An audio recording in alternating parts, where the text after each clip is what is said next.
Quelques petits points sur Bon Hachem, le mois de Kislev, sur Hanouka. Kislev, si on prend le mois de Kislev, Raf Samer Lamed Vav, d'accord? Si on écrit le mois de Kislev dans son milouï, Bemilouo, Ken Kaf, Kaf P, Samer, Samer Mem Raf, Lamed, c'est ce que c'est le milouï, d'accord? Lamed, Lamed Mem Dalet, Vav, Vav, Vav, Vav, Vav, Vav, d'accord? Gematria, Avarahamim, c'est le père de la miséricorde. Ce mois-là, c'est le père, c'est Av, Achod, Eshazeh ou Av, Shalarahamim. C'est pour ça que c'est marqué dans le Noussar. Qu'est-ce qu'on va dire dans la Tfila? On va dire, qu'est-ce qu'on va dire? Bata berachamecha arabim. Bata berachamecha arabim. On soulève des rachamim d'Akadosh Baruch Hu. C'est le mois des rachamim. Akadosh Baruch Hu, il a pitié de nous ce mois-là. Et c'est pour ça qu'on a gagné l'ennemi. Donc déjà, dans le mois de Kislev, dans l'écrit de Kislev, dans son milouï, on a le sujet de Ava Rachamim. Okay? Ça, c'est une petite Nekuda. On peut voir aussi une deuxième petite Nekuda que j'ai vue. On sait très bien que le Or Haganouz, la lumière que Dieu a créée à la création, avant qu'arrive bien sûr le soleil et les astres, il y avait la lumière spirituelle, ce qu'on appelle le Or Haganouz, qui est resté 36 heures pour Adam Arishon, qui a éclairé spirituellement Adam Arishon pendant 36 heures.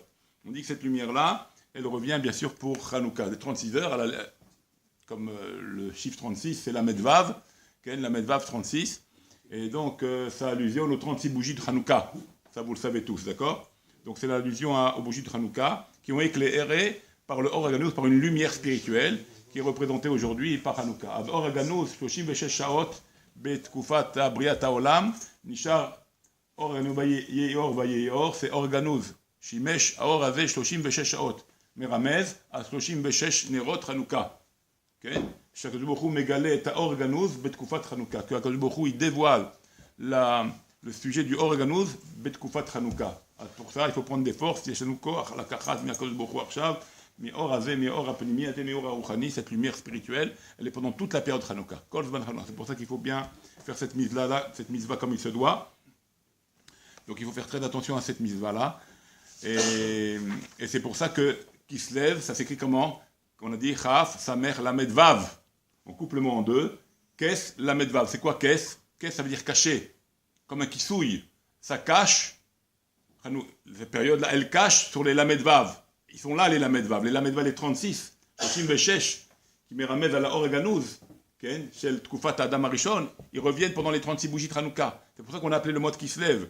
Parce que le mot de Kislev, il cache sur ce qu'il y a de profond, ce qu'il y a à l'intérieur, qui sont la Medvav, qui sont les 36, c'est-à-dire les 36 bougies, et à la fois qui allusionnent les 36 heures de ce Or Haganouz qui vient pendant la période de Hanouka. C'est pour ça qu'on l'appelait Kislev, Kaf, qui couvre la Medvav, qui couvre les Lamedvav. Donc si on est intelligent, on doit nous le dévoiler. Pendant ce mois-là, on doit le dévoiler, les 36 heures, c'est-à-dire cet Or Haganouz, cette lumière spirituelle qui vient à ce moment-là. La même lumière de la création, elle revient pendant cette période-là de Hanouka. Donc c'est extraordinaire. Autre chose aussi, on peut voir dans Bereshit. Les gens ils disent, mais où c'est allusionné le sujet de Hanouka? Oh, le sujet de Hanouka, il est allusionné plein de fois dans la Torah. On va en dire quelques petits passages ici, mais il est allusionné plein de fois dans la Torah écrite, sans parler de la Torah orale, bien sûr. Mais dans la Torah écrite, Kama Remazim, Torah Shibirtav, Alinyan Hanouka. Combien il y a de Remazim, d'allusions de Hanouka dans la Torah écrite, avant même que Hanouka existe. Par Moshe Rabbeinu, déjà, quand il a donné la Torah au Ham Israël, déjà, il y a des allusions sur Hanouka.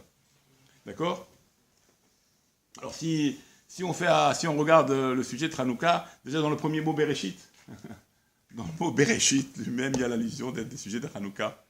Comme ça, on dit. Comment c'est? Hein? Parce que les lettres de Hanouka, c'est quoi Bereshit? Si je prends le mot Bereshit, le mot Bereshit, je peux l'écrire de différentes. Je peux décomposer les lettres. Je peux jouer avec les lettres de Bereshit. Et je les décompose comme moi je veux. Et avec ça, ça va nous donner des allusions, sans pour autant changer les lettres. Les lettres sont toujours les mêmes, du mot Bereshit, comme on va. D'accord? Alors je peux avoir Yud Resh Tav. Je peux écrire Bereshit Yud Resh Tav. Yirat Yud Resh Tav. Il va rester Bet Shin Aleph. Si je mets ensemble, ça fait Bereshit, si je le remets à l'ordre. Mais ça veut dire que dans Bereshit, j'ai la lettre Yud, le Resh, le Tav, le Bet, le Shin et le Aleph. Alors ça fait quoi? Je vais dans cet ordre-là. Le Yud de Bereshit, ça fait Yeshua. la délivrance. Okay. Le Resh de Bereshit, ça fait rabat et grande, grande est la délivrance. Okay. Tav, qui est, elle sera. Okay. Donc c'est à l'époque de la création déjà. La délivrance sera grande. Déjà, dans Bereshit, déjà on parle de la délivrance sera grande. Dans les mêmes mots, je peux faire acheter notre icône. Le Bet de Bet Shin Aleph qui reste. Bezman. Okay. Shin, Sheimloch, que va régner Aleph Antiochus. Qui c'est qui a fait le mal? Qui c'est qui a fait l'exemple? C'est Antiochus. Alors, dans le mot Bereshit, on peut dire Yeshua Rabba Tiyeh, grande sera la délivrance, Bezman, dans le temps où régnera Antiochus. Ce fameux Antiochus. Ou je peux dire aussi, dans le même mot Bereshit, en notre icône, je peux dire aussi Yeshua Rabba, une grande délivrance, okay. Tiyeh sera, chez Inatsru, qu'ils gagneront, okay. Le Bet, Bereshit, Béné, les enfants, et le Aleph, Aaron, les enfants d'Aaron. Qui c'est qui a fait la guerre? C'est les enfants d'Aaron, c'est les descendants d'Aaron, les Kohanim. Donc on a encore, dans le mot Bereshit, on peut trouver... Mais quelle délivrance il parle? Ben de Hanouka.